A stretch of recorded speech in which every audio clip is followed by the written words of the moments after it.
नमस्कार, आदाब। मैं नौशाद मलिक। दोस्तों, आप लोग जानते हैं कि इस वक्त ग्राम पंचायत का चुनाव का विकल्प बच चुका है।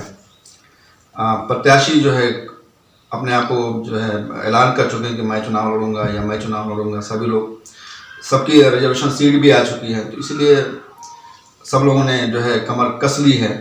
इस वक्त मैं एक ऐसे प्रत्याशी के पास बैठा हूँ, अगर जिनके बारे में अगर मैं कहूँ कि एक फिल्म आई थी स्वदेश, शायद आप सब ने देखी होगी वो फिल्म।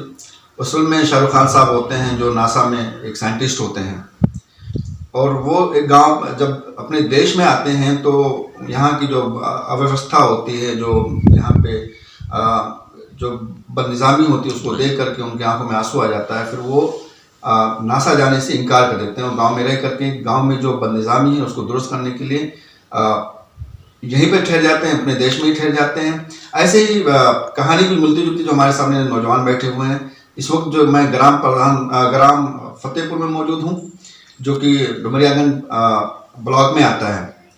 अनीस अंसारी हमारे सामने इस वक्त मौजूद हैं। इनके बारे में मैं इतना ही कहूँगा कि ये यहाँ पे इन्होंने 12वीं पास की, उसके बाद ये मुंबई जाके इन्होंने MBA किया हुआ है। MBA करने के बाद इन्होंने जॉब किया, जॉब करने के बाद इन्होंने खुद का एक बिजनेस स्टेबल किया। अनीस अंसारी इस वक्त हमारे सामने मौजूद है। अनीस अंसारी साहब, मेरा सवाल ये है कि क्या ऐसी चीज़ आपको लगी कि आप जो है, अब लोग एक्चुअली होता क्या है कि लोग गांव से मुंबई माइग्रेट हो जाते हैं अपनी अच्छी ज़िंदगी के लिए, लाइफ स्टाइल के लिए, लेकिन आप मुंबई छोड़ करके गाँव चले आए। क्या ऐसा चीज़ आपको दिखाई पड़ा यहाँ पे? देखिए, मैं पहली बात तो आपको थैंक बोलना चाहूँगा कि आप आए और आपने ऐसा मतलब मुझसे बात करने जा रहे हैं। मैंने सिर्फ एक चीज़ देखा, आपके जो क्वेश्चन है कि ये बात आपकी सही है कि लोग गांव से लोग मैक्सिमम लोग बाहर जाते हैं काम करने के लिए। ऐसे मैं भी यहाँ पे 12वीं की पढ़ाई करने के बाद में 12th पास करने के बाद मैं भी बाहर, मुझे पढ़ना भी था, लेकिन यहाँ पे उतनी सुविधाएं नहीं थी, थोड़ा सा घर में गरीबी थी। इसके लिए मैं यहाँ पे, मेरे फैमिली ने बोला कि आप पढ़ा नहीं सकते हैं, तो काम करके पढ़ने की जो सुविधा थी वो शहरों में ज़्यादा थी। तो जब मुझे मालूम पड़ा कि यार शहर में आप मुंबई वगैरह में कहीं भी काम करके, जॉब करके भी आप पढ़ाई कर सकते हैं, तो उसी नीयत से मैं अपने गांव से फिर सीधा मुंबई गया, जहाँ पे मेरे बड़े भाई लोग रहते थे। वहाँ पे मैंने जाने के बाद मैंने मुंबई यूनिवर्सिटी में BCom में एडमिशन लिया। वहाँ से प्लस मैंने जॉब भी स्टार्ट किया, पार्ट टाइम जॉब स्टार्ट करते करते मैंने वहाँ पे BCom अपना कंप्लीट किया। फिर जॉब करते करते मैंने MBA की पढ़ाई पूरी की। फिर मैंने मास्टर ऑफ मैनेजमेंट स्टडीज़ का कोर्स किया जॉब करते करते, जिसमें मैंने बैंकों में, प्राइवेट बैंक में काम किया, प्लस प्राइवेट कंपनियों में ही मेरा जॉब रहा, अकाउंट्स का, HR का। लास्ट में मैंने मैनेजमेंट का भी जॉब किया, अच्छा खासा पैसा भी कमाया उसमें। मैंने अपना लाइफ को भी सेट किया और पूरा फैमिली को भी सेट किया। लेकिन उसके बाद में सन 2017 के बाद 2018 में मैंने जॉब को अपने रिज़ाइन दिया और मैंने अपना खुद का एक बिज़नेस, इंटीरियर का बिज़नेस, मेरी कंपनी है ब्राइट होम इंटीरियर, मैंने वो चालू किया मेरे भाई के साथ में मिलके, जिसमें फर्नीचर, सोफ़ा और इंटीरियर के बहुत सारे काम होते हैं। लेकिन उस बीच में पिछले 15 साल में मेरा आना जाना गाँव में बहुत कम हुआ। जैसे कभी आया 2 दिन के लिए, 4 दिन के लिए, तो उतना गाँव से, लेकिन मेरा लगाव पहले भी ऑलरेडी रह चुका हूँ गाँव में, बचपन से तो लगाव तो था ही, लेकिन पढ़ाई और जॉब की वजह से मैं आ नहीं पाया। फिर मैं सन 2019 में मैं वापस से 2018 में वापस मुंबई गांव आया, शादी वादी मेरी हुई। उसके बाद मैंने एक चीज़ देखा गांव में 2 महीना रह के, कि आज भी गांव 20 साल बाद बदला नहीं। मैक्सिमम जो सुविधाएं होनी चाहिए, जैसे मैंने बहुत सारे शहरों में देखा कि हर एक चीज़, पक्की नालियाँ, पक्की सड़कें और दुनिया भर के क्या नाम है सुविधाएँ, लाइट का, पानी का, हर एक चीज़ अच्छे तरीके से मिल रहा है और अपनी सरकार जो है वो दे भी रही है, लेकिन गाँव तक ये सुविधाएँ पहुँच नहीं रही हैं। मैंने उसको ऑब्जर्व किया। फिर और मैं सामाजिक काम से भी जुड़ा हुआ था मुंबई के अंदर, लेकिन गांव आने के बाद में अभी लॉकडाउन के पहले 2020 में जब मैं गांव पे आया, तो मुझे एक सामाजिक संस्था जिसका नाम अल्पसंख्यक विकास वेलफेयर सोसाइटी, उसके संस्थापक मिस्टर तनवीर रिजवी साहब से मिला। उन्होंने मुझे अपने संस्था में डुमरियागंज ब्लॉक का अध्यक्ष बनाया और प्लस भाजपा अल्पसंख्यक मोर्चा में मुझे जिला मंत्री भी का पद दिया, मेरे सामाजिक काम को देखते हुए। मैंने उसके साथ में मिलकर अच्छे से काम करना चालू किया और गांव की तमाम समस्याओं को मैंने करीब से देखने के बाद में मैंने डिसाइड किया कि गांव में ही क्यों ना कुछ किया जाए। क्योंकि पढ़ने लिखने के बाद में शहर में ही कोई ज़रूरी नहीं है कि वहाँ रहा जाए। यहाँ भी रह के हम बहुत सारा काम कर सकते हैं, अपने गांव में सुधार ला सकते हैं। तो समाज संस्था के साथ में काम करते थे, मैंने बहुत सारे गरीबों को बीच में 2-3 प्रोग्राम भी किया था, आप भी जानते हैं।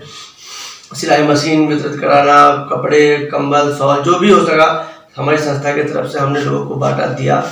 लेकिन एक चीज़ मैंने और देखा कि यहाँ गांव में जो ग्राम पंचायत प्रधान का एक जो पद होता है, गांव का जो पहला प्रथम नागरिक होता है, बहुत सारे लोगों को मैंने देखा कि वो अपने कर्तव्यों का पालन नहीं करते। लोगों को आपस में लड़ा देना, काम करके पैसा निकालना, बट जमीन पे काम नहीं होना, पक्की नालियाँ नहीं बनवाना, सड़कें नहीं बनाना, आधी अधूरी काम करा देना, कोई सवाल पूछे अगर उनसे जाके तो उनको दबा देना, ये सब बहुत ज़्यादा चल रहा था। थाने पे दलाली करना, तहसील ब्लॉक में दलाली करना, लोगों को परेशान करना, इनडायरेक्टली लोग डर के मारे अपनी आवाज़ नहीं उठा पाते।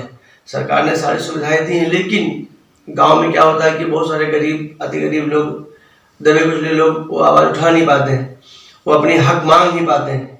जैसे कि मैंने बीच में कोटे का ही मसला उठाया था आने के बाद में कि सरकार लॉकडाउन में 5 किलो हर एक पर यूनिट देती है, लेकिन हमारा जो यहाँ के कोटेदार थे उन्होंने काट के देना स्टार्ट किया, जिसके मैंने कंप्लेन भी किया, हम लोगों ने मिलके छापा भी पड़ा, रंगे हाथों पकड़ा भी गया, अखबार न्यूज़ में भी आया। तो ऐसे बहुत सारे थे जिसमें बाद में सुधार भी आया। अभी बहुत लोग को राशन टाइम पे मिल रहा है, बीच में पहले टाइम पे मिलता भी नहीं था। तो ऐसे बहुत सारी सुविधाओं को हम लोग मिल के लड़ते लड़ते ये ख्याल आया कि भाई अब बहुत लोग कहने लगे कि ये तो 4 दिन के लिए आए हैं, फिर मुंबई चले जाएंगे, फिर कहीं और चले जाएंगे, तो कौन इन लोग की मदद करेगा। तो बहुत सारे गरीब लोग कहने लगे कि देखिए ऐसे टाइम पे जो जब हमारी कोई मदद नहीं कर रहा था, जो हमारी आवाज़ कोई पहुंचा नहीं रहा था आगे तक का, अगर आप आए हमारे हेल्प किए तो क्यों ना यहीं पे रह गए, और ग्राम पंचायत के सिस्टम में आगे भी आप अगर करेंगे तो कितना अच्छा रहेगा हमारे लिए। तो ये जो हायर एजुकेशन है आपका, जिसमें आपने MBA किया हो, तो ये किस हद तक मतलब आपके काम आ रही है गांव के सुधार के लिए, गांव में लोगों की मदद करने के लिए? कहाँ तक ये काम मतलब काम आ रहा है आपके? एजुकेशन तो बहुत मोस्ट इम्पोर्टेंट है। अगर एजुकेशन नहीं में लिया होता, इतना अच्छा मेहनत से नहीं पढ़ा होता, नहीं लिया होता, तो शायद में यहाँ के सिस्टम से इतना चल नहीं पाता, इतना काम नहीं करा पाता। हाँ, यहाँ इंग्लिश लड़ नहीं पाता। एजुकेशन की ही बदौलत है कि मैं अधिकारियों से बात जब करने जाता हूँ तो वो रिस्पेक्ट देते हैं, अच्छे से हमारी बातों को सुनते हैं और उसका निवारण भी करते हैं। So how can you overcome all these obstacles? Because very hardly and educational plus I mean to say कि बहुत सारे ऐसे लोग हैं कि जो लोग लड़के जाते हैं तो कोई सुनता ही नहीं उनकी।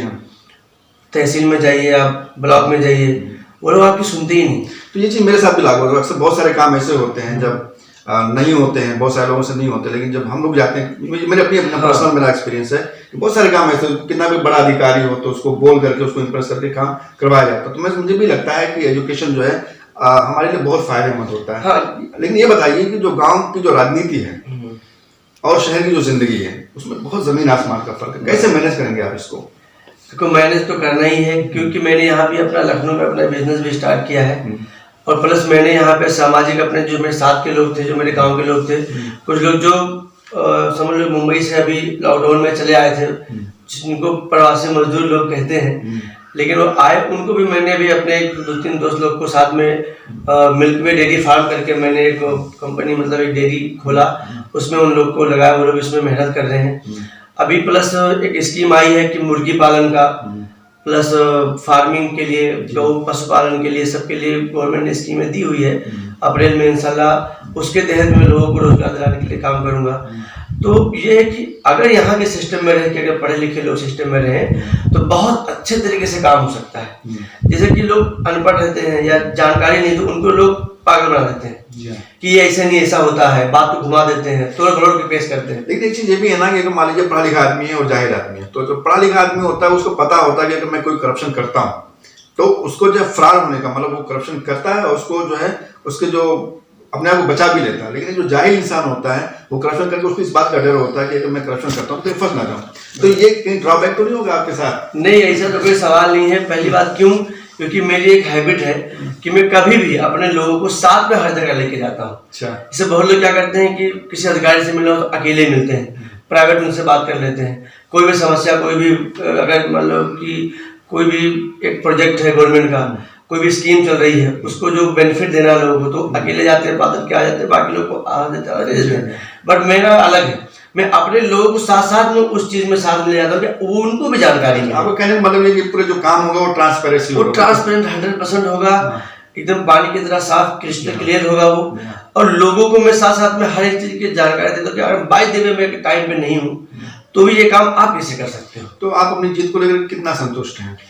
मैं 100% संतुष्ट हूँ, इस वजह से कि राजनीति में क्या होता है, ग्राम पंचायतों के चुनाव में क्या होता है कि लोग खुद बन जाते हैं कैंडिडेट कि मैं खड़ा हो रहा हूँ, आप मेरा सपोर्ट कीजिए। बट इधर मेरे लिए ये उल्टा है। यहाँ पे क्या होगा, हमारे टीम के लोग, हमारे गांव के मैक्सिमम 70% लोगों ने मिल के मुझे बोला कि आप कैंडिडेट बनिए, आप प्रधान चुनाव में खड़े होइए, आप हमको जिताएंगे आपको, ताकि आप जो काम हमारे बगैर पद पे रह के कर रहे थे, पद मिलने के बाद में आप और अच्छे तरीके से कर सकते हैं। तो जाते जाते एक सवाल ये कि आप अपने गांव के लोगों को क्या पैगाम देना चाहेंगे कि क्या करें आपके साथ, मतलब कितना सपोर्ट करें आपके? मैं अपने गांव की जनता को ये कहना चाहता हूँ कि आजकल सब समझदार हैं, अपने विवेक का, दिमाग का इस्तेमाल कीजिए और अच्छे और बुरे का फर्क देखिए। अगर आप किसी अच्छे इंसान, पढ़े लिखे इंसान के साथ में कोई भी चीज़ देते हैं तो आपके साथ गलत नहीं होगा।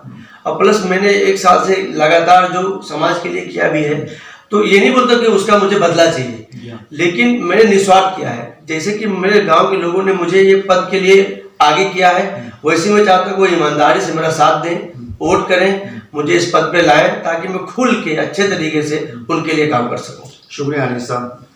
ये थे अनीस अंसारी साहब, ग्राम फतेहपुर से प्रधान प्रत्याशी। इनको पूरी उम्मीद है कि ये इस बार का प्रधानी चुनाव लड़ेंगे। मेरी भी शुभकामनाएं इनके साथ हैं। मैं नौशाद मलिक, न्यूज़ फर्स्ट, फतेहपुर गाँव, डुमरियागंज। Thank you.